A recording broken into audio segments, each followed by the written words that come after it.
Hi, Hi, everybody. it's Dale here. And Leanne Scott from Move Therapies in Osoyoos, British Columbia, Canada. And welcome. Welcome to winter. I know we're having winter. We haven't had winter yet. And we shouldn't complain because this winter is not the winter that a lot of people in Canada, the rest of Canada, are having. But we are having a little bit of cold weather today. So, it's new for us here in the little Osoyoos. So, anyway, Anyways, why are we here today, Dale? today we are here to talk about some of the tools that people leave our clinic with Okay. to help improve their lives. We've done some videos on, things, that we wear and that we do around us or whatever. In this video, we're going to talk about one of the tools that we try and drive into our clients before they leave. So the tool today is Slow. slow. We're going to slow us right down. Now, I'm going to give you an example before we really talk about what slow does. I will give you a kind of pointed example of what it can do.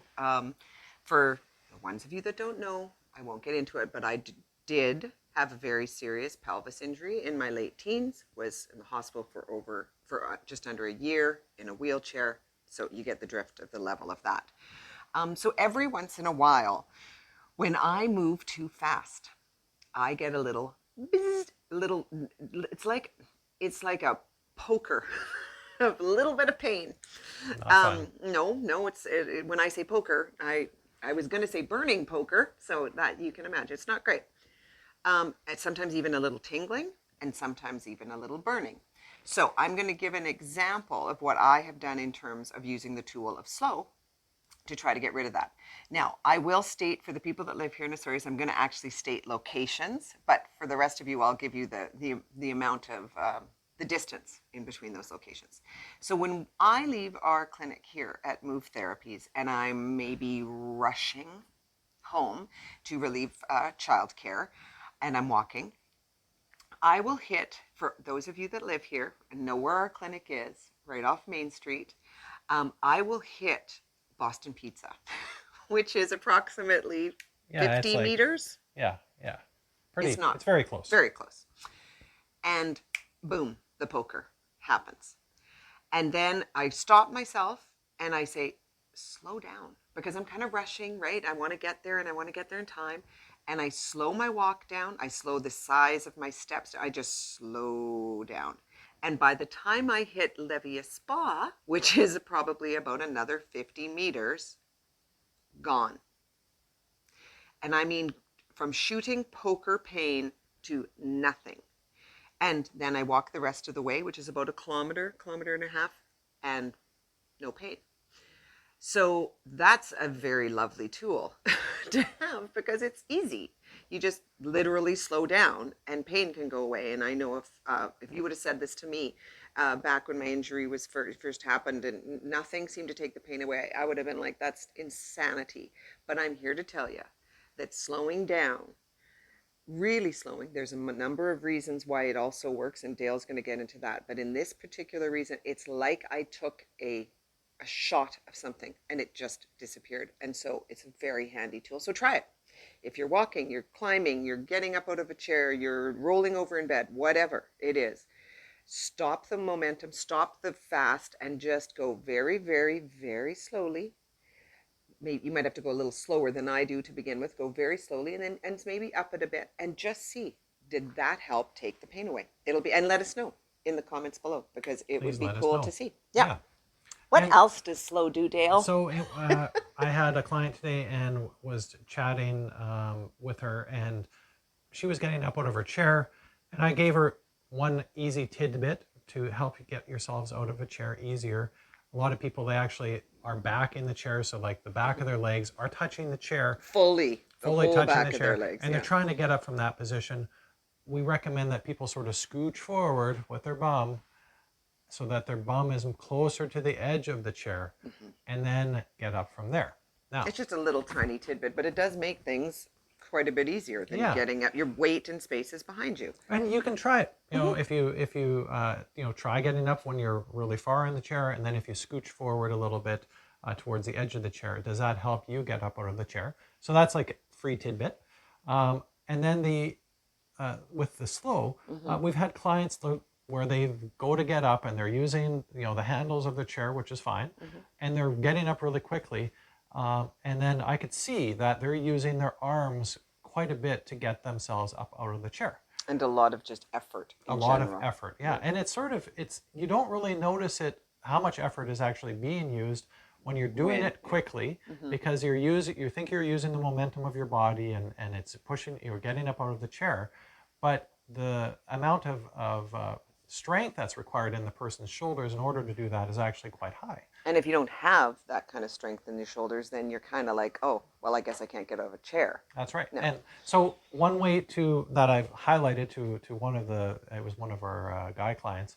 I just said, hey, do what you're doing there now. Just slow it down like 25%. Like do it half the speed or a quarter the speed that you're doing it.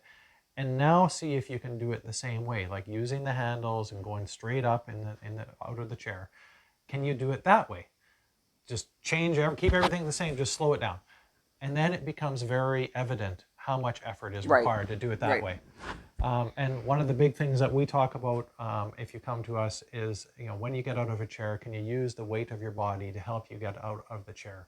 Your So weights in space. Yeah. I can get out of a chair, and maybe I'll include this as part of the video, is I can get out of a chair in a minute. I can time myself 60 seconds from leaning forward, leaning forward, leaning forward to standing, and it doesn't take much effort. So just because I'm using my body, I'm sort of using myself like a physics experiment. There's no effort involved in the getting out. So then I can slow it down. I can make it a 10-minute get out of the chair. It doesn't really matter. I can Because talk. it's not taking you Yeah, any effort. Yeah. it's not taking it's not taking a lot of effort. It's not requiring a lot of strength in order for me to do that. And as we lose strength, if we do, and I'm not saying we all do when we age, but if you feel like you're losing strength or flexibility or things like that, you are going to get to a point where you can't get out of a chair. And let's be perfectly honest, the number one thing a lot of doctors, people in nursing home situations say, if you can't get out of a chair, you might have to go into assisted living because you can't run out if there's a fire. You can't answer the door. You can't get up to go to the bathroom.